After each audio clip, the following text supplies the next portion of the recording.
Қайырлы күн достар. Бүгін ерекше қамырдан тауық еті мен көкөністер қосып паста дайындайтын боламыз. Әуелі май құйылып қызып тұрған қазанға кубик тәрізді кесілген тауық етін салып қуырамыз. Осы кезде табаға пиязды ірілеп турап қуырып, оны тауықтың үстінен саламыз. Содан соң табада ұсақтап туралған қапыстан қуырамыз. Оны да қазанға саламыз.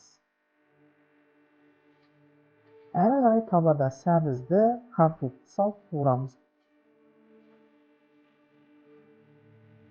Үстінен қызанақ пен балдар бұрышын саламыз.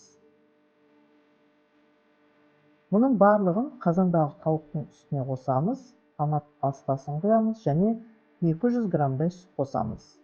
Қалауымызша тұз, бұрыш сеуіп, қақпағын жауып, баяу отта қайнатамыз.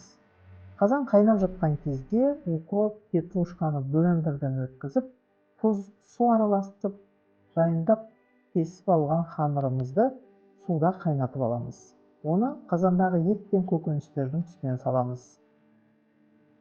Міне достар, өте керемет, дәмді, ерекше паста дайын болды. Міндетті түрде жасап көріңіздер.